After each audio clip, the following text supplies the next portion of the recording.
E aí, como será que a educação física moderna começou aqui no Brasil? Se a gente pensa que foi só uma cópia de métodos que vinham da Europa, essa história vai te surpreender, e muito. A realidade, olha, é bem mais rica, mais complexa. Vamos descobrir juntos como a ginástica em São Paulo nasceu de uma forma totalmente original, como uma criação cultural única, uma ginástica que era genuinamente mestiça. Bom, para a gente mergulhar nessa história, nosso ponto de partida é uma pesquisa super aprofundada. A gente se baseou no artigo Manuel Baragiola e Histórias Conectadas dos pesquisadores Edivaldo Góes Júnior, Lucas William Moreira da Silva e Arnaldo Pinto Júnior, um trabalho que foi publicado na conceituada revista Educação e Realidade. É a partir desse estudo que a gente vai reconstruir essa jornada.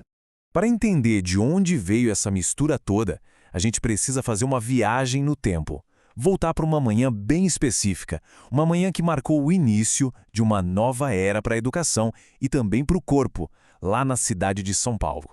Então, vamos lá, tenta imaginar a cena. É uma quinta-feira, dia 2 de agosto de 1894. Um professor de ginástica italiano, chamado Manuel Baragiola, está saindo de casa bem no centro de São Paulo. E ele tem um compromisso, digamos, muito importante pela frente. A caminhada dele é curta, coisa de 6 minutos a pé. Só que cada passo que ele dá o leva em direção a um evento que simbolizava as ambições de uma cidade inteira, de um país que estava em plena transformação, o destino, a grande inauguração da nova Escola Normal de São Paulo, ali na Praça da República. E que evento, hein? A cidade literalmente parou. As repartições públicas fecharam as portas. Era a inauguração do prédio que era o símbolo máximo do projeto educacional da recém-proclamada República. Uma construção, olha, monumental, projetada pelo famoso arquiteto Ramos de Azevedo. E no centro das atenções desse dia, sabe quem estava? Os alunos do Baragiola. Crianças de 10 a 12 anos, com suas pequenas carabinas nas mãos, fazendo exercícios militares que impressionaram todo mundo. O jornal Correio Paulistano até noticiou que o manejo foi bastante interessante. Naquele dia, a ginástica se mostrou como uma peça fundamental nesse espetáculo da modernidade. Só que essa cena, por mais marcante que seja, era só uma pecinha de um quebra-cabeça bem maior. Para a gente entender o papel do Baragiola, a gente precisa abrir o foco e olhar para São Paulo daquela época. A São Paulo do final do século XIX era uma metrópole que fervia, super cosmopolita. Impulsionada pela grana do café, se tornou um dos maiores destinos de imigrantes do mundo. Para ter uma ideia, em 1893, mais da metade da população era estrangeira. Uma cidade com muitas culturas, muitos sotaques e muitas ambições. E no meio desse caldeirão cultural todo, a nova elite republicana tinha um projeto muito claro. Eles queriam forjar um novo cidadão brasileiro. E a ferramenta principal para isso? A educação. A escola era vista como uma grande oficina onde se construía essa nação moderna com ordem e civilidade. E aquele prédio imponente na Praça da República, a Escola Normal, era a joia da coroa desse projeto todo. Com seus laboratórios, anfiteatro e um ginásio super moderno, ela era a grande promessa de um futuro guiado pela ciência e pela razão. Beleza. Com esse cenário todo em mente, vamos voltar para o nosso protagonista.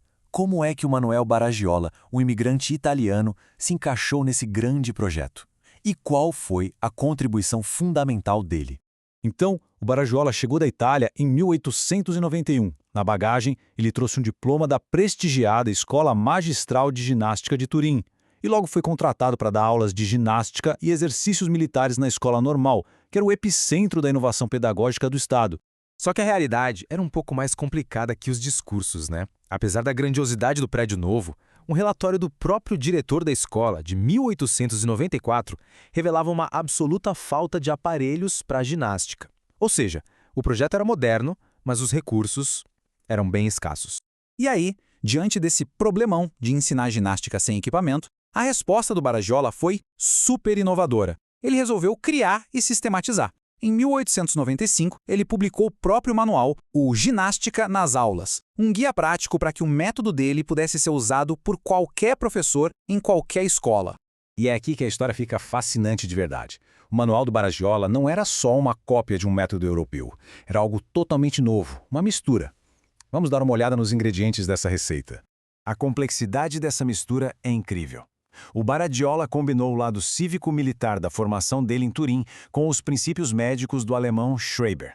A isso, ele ainda somou os movimentos fisiológicos da ginástica sueca de Ling. E para dar o toque final, a adaptação ao contexto brasileiro. Ele incorporou os comandos de voz que eram usados pelo nosso exército. Esse processo tem nome. É o que o historiador Serge Gruzinski chama de pensamento mestiço. Sabe o que isso significa?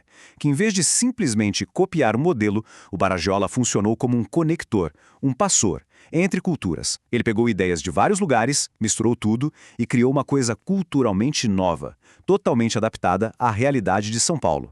E o objetivo disso tudo? O próprio Barajola escreveu no manual dele era preparar os alunos para serem úteis a si e à pátria. Ou seja, era uma ginástica com dupla função: desenvolver um indivíduo saudável e, ao mesmo tempo, formar o cidadão ideal para a nova república. Mas olha que interessante, o método do Barajola não ficou parado no tempo não, ele continuou evoluindo.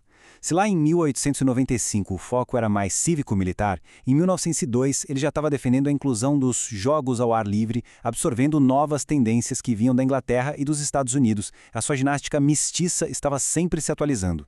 Então, no fim das contas, qual é o significado da história do Manuel Barajola para a gente hoje? O que a gente pode aprender com essa trajetória toda? O legado dele vai muito além da educação física. O Barajola personifica o papel do passer, daquele que é um intermediário cultural. Ele não só trouxe conhecimento da Europa, mas ele transformou esse conhecimento quando entrou em contato com um novo lugar, com a realidade e as necessidades de São Paulo. A ginástica do Barajola, portanto, acaba funcionando como um microcosmo de como o Brasil se modernizou. Não foi por uma imposição de modelos de fora, mas por um processo super dinâmico de mistura, de adaptação e de criação a partir de referências do mundo todo. E isso tudo nos deixa com uma pergunta final para a gente refletir.